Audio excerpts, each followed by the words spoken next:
What is this right here? Holy hell, he's taking his brain out. Wow. I'm not sure if we can show this on YouTube. Am I going to get in trouble? I mean, the guy's got his brain in his hand. I'm assuming it's his brain. It looks about the right size for it. And he is a young Earth creationist.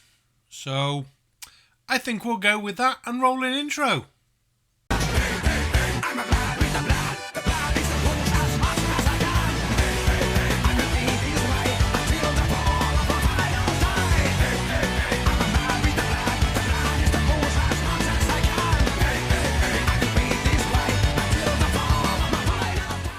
It's Walnut. Oh, thank God. It was only a nut. Oh dear, I was getting a bit worried then for a moment. Good evening, ladies and gentlemen. I am the Sarcastic Bomb and welcome to the channel. Yes, we're looking at a young Earth creationist tonight. I got about that far in that video, thought about that joke, and then thought, that's the video we're doing. I'm not sure what else is coming. I can only assume it's gonna be stupid. It's young Earth creationist. It is going to be stupid. I don't need to assume that, really, do I? So, let's see what he's got for us. Does this think? Does this know anything? Do nuts think? Well, I don't think they do think. But some of them do run YouTube channels. I think there's Nathan Oakley, Nathan Thompson, Nathan Roberts, Kent Hovind, Matt Powell. I think you get the idea. I don't think anybody would conclude, yes, of course they do. No one would. Everyone says, no, it doesn't have a brain. It doesn't rationalize anything. You can't debate it. It doesn't process tomorrow. Then the question arises, how does it know when to grow? How does it know when to sprout? Well, that's a nice, easy one, really. Over millions of years of growth and evolution of the walnut, seeds that grew at a specific time tended to do better than ones that maybe didn't. They got more established. They then had better root systems, better growth, and possibly had more seeds. Those seeds then became more plants, and eventually that trait got passed along as more and more of that lineage worth of seeds took over the world, and now we eat their brains. Sorry, nuts. We eat their nuts. Gay. Because if this falls off the tree in winter, it won't do anything. Because it knows, wait a minute, but it can't know anything, yet it knows to not sprout then because it will die in winter. So that brings us to the next question. If it doesn't know anything, it means there's only one option left, and that is this is programmed.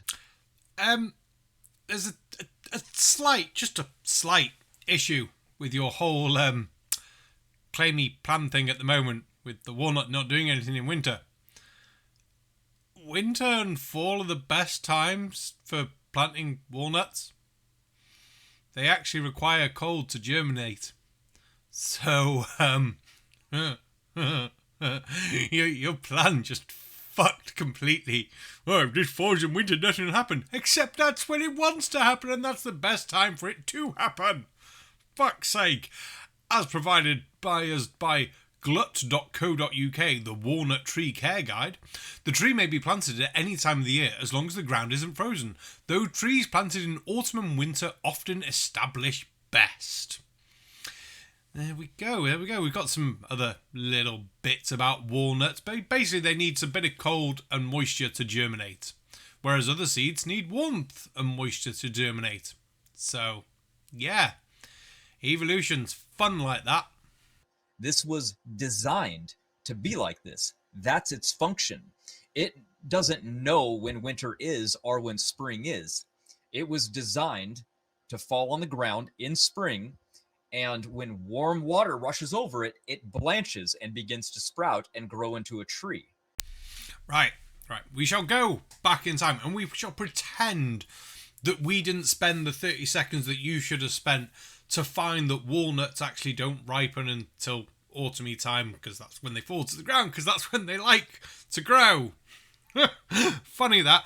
And we'll pretend, just for you, just pretend that they do want to be ripe in spring. Not that they do, but we're pretending here, just like your entire pretend thing that you do with young Earth creationism. Huh. And we will say, okay, right, cool. They like warmth. So when the warm water runs over them and a bit of heat gets them, they germinate. Okay. That doesn't mean they're programmed. That really doesn't mean they're programmed. That just means that some external forces have acted on them, in this case water and heat, and have caused the seed to start germinating. Because over time, ones that germinate in that period with key forces placed on them tend to grow better. And hey, do you know what they do? They tend to produce more seeds and more plants and things like that. And considering walnuts are self-pollinating, that they don't need another walnut tree there. That one variety of walnut doesn't need to take any genetic information off any other walnut, so that one can expand a lot more than others. Yeah. Strange that, isn't it? That's a natural design. That brings us to our next topic, and that is symbiotic relationships. Ooh, that might be quite an interesting bit of a video. Symbiotic relationships. Do you think he's going to go that flower A cannot survive without bird B or bee B? Because only those can pollinate it. Not that those that were pollinated by the long stem of bird A 100,000 years ago did better and have slowly taken over more, and that narrower beak stopping other birds getting in that might actually eat more of their fruit, but maybe their stomachs were too acidic, or they didn't fly far enough away that they pooped more, that made more plants in a better way.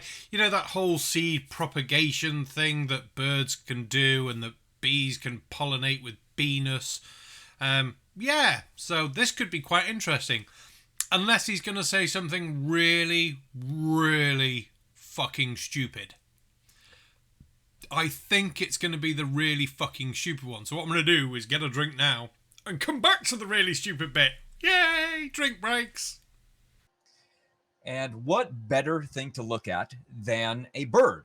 Because a bird has a massive influence on the world around us, and we just don't even know that it does. For example, did you know that not even trees could exist without this bird? And I don't think a lot of people know that. And that's because the frequency of their chirp, the bird chirp, opens up the stomata on the bottom of the leaf and allows the plant to breathe oxygen. Wow, that's a mighty big claim. I mean, imagine if there were areas where there were plants and trees, but no birds.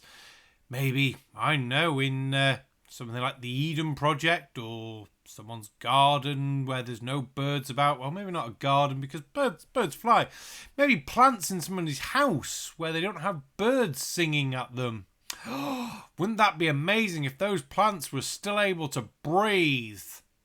Almost as if you're connecting two things that don't need to be connected and saying it must happen, therefore God. No, because the real world doesn't work like that, unfortunately. Now, while there are studies into the benefit of music and frequencies towards plants and why people say you should talk to your plants because certain frequencies do help them grow, and there are studies for this, it doesn't mean that they need fucking birds to breathe. Fucking stupid. That's right. And it also will allow this plant to grow bigger, better, and stronger depending on how many birds there are.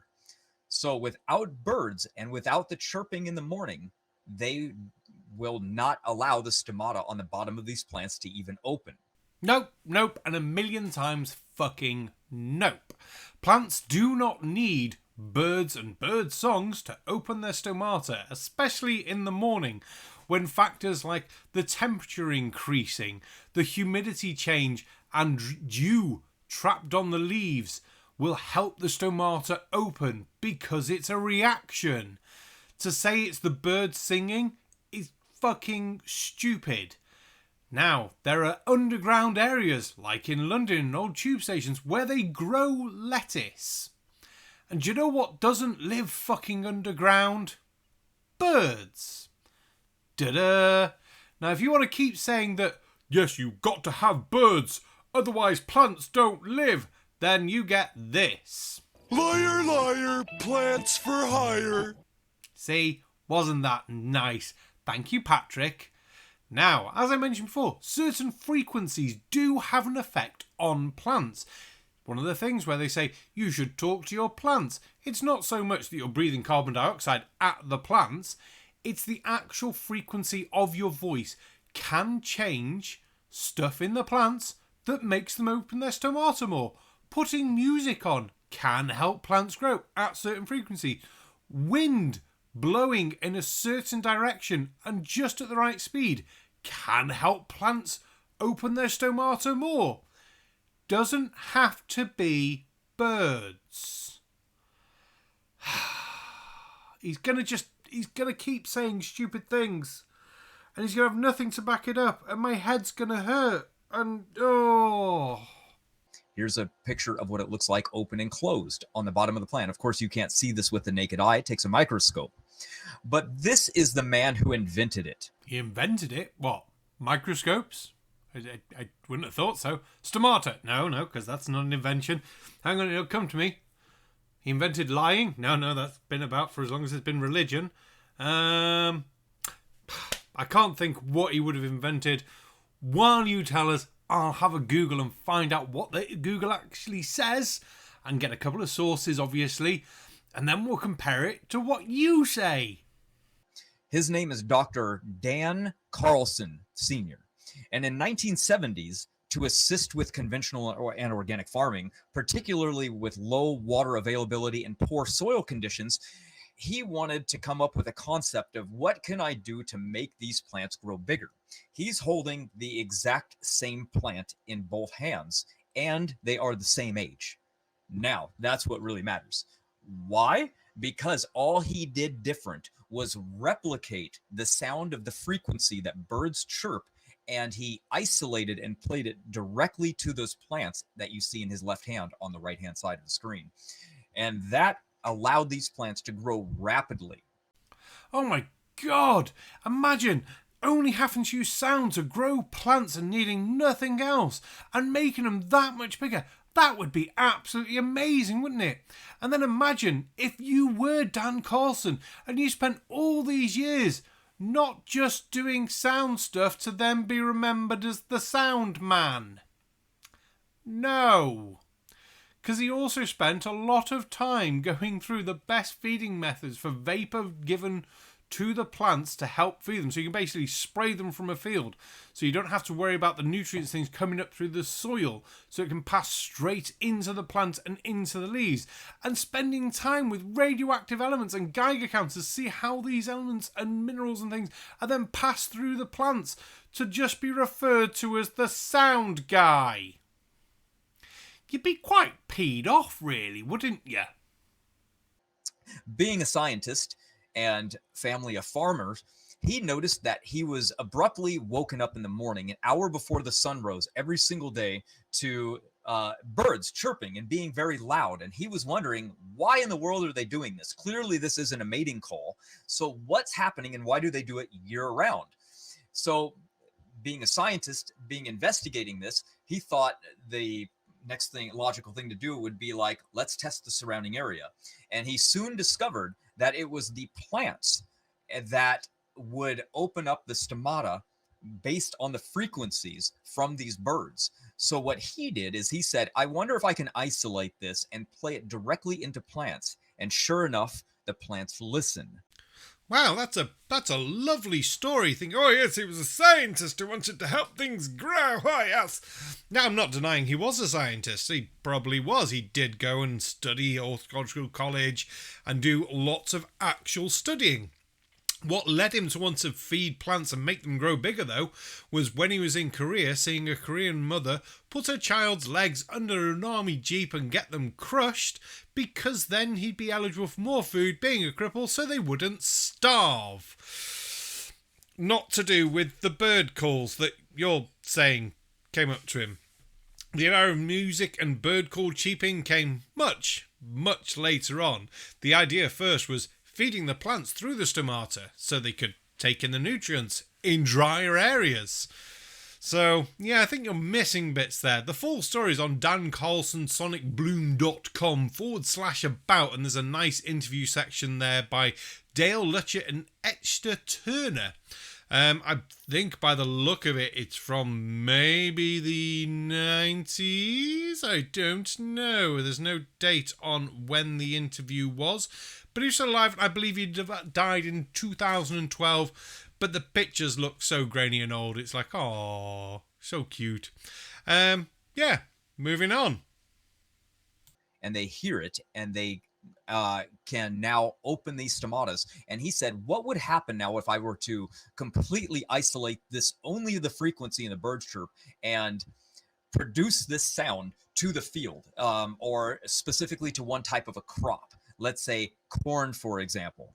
Well, there you have it. You can see what happened is it wasn't just the stomata that opened up. When they played high frequencies and constant frequencies to the plants didn't open the stomata just wider. They actually had more of them grow under in the leaves themselves. Now I can find absolutely no reference to more stomata being on the leaves. Now if the leaves were bigger, there would be more stomata, but not that they were growing more stomata per se square inch than normal or anything like that. I think that's just another liar pants on fire moment for you. And you still seem to be missing out. You're doing all this talk about how good does this sound, blah blah blah blah, and you're missing out the organic nutrient feeding method-y thing that Dr. Carlson invented as well to go with it. The Sonic Bloom, even according to the website, Sonic Bloom is a proprietary audio organic nutrient plant growing process. So, plant growing, nutrient, organic-ness. Yeah? Yeah, there's a whole section on it. Why didn't you actually read any of it? Ah, wait. I know why you didn't read any of it. Because those little bits don't fall with your, look, bird cheep make plant go woo! And didn't work. I had these little bot pictures, boxes. But let me check comment section. Oh, good lord, look at that. An actual source of things that actually says that Sonic Bloom has a liquid concentrate. I wonder if that's got anything to do with the growth, with all its nutrients and things in it. And also says that cassette tape is classical music overlaid with chirping that plants like. Imagine that. Classical music and frequencies that we mentioned far earlier in this video, that certain frequencies can have an effect on plants and playing music. Good God, it's almost as if you've taken this one little thing you've heard, not read all the bits, and then came up with 42. Yep, just a nice little symbiotic relationship there. We also see it in different things like fig trees and wasps. There's a fig wasp and a fig tree, and the wasp pollinates the fig tree. Another great symbiotic relationship where they get along together and they work together to support each other, and one can't live without the other. Hang on. You had fig wasp in your back pocket and you decided to go with the Sonic Bloom plant feeding audio system. Fig wasp would have been so much more interesting. This whole thing about male wasp that will never basically leave the inside of a fig and will die in there, and female wasp, and nothing else will fucking fertilise these plants. That would have been a great one to go through and try and find the evolutionary backdoor into how and why that happened. How did these two species evolve in that manner? That would have been so interesting and a much better talking point for you. Because you could have easily said, look, there's this wasp. We could have gone into more detail on the wasp. Fuck my life. Pick the more interesting topic. You did not. I feel fucking robbed of what would have taken me hours of looking into something. Fuck's sake. On that note, I'm going to finish the video because there's only like 30 seconds left of his crap anyway. Fuck's sake. I've been the Sarcastic Bum, and don't forget to like, share, comment, and subscribe and all that jazz. I feel fucking robbed. Thank you very much. Good night.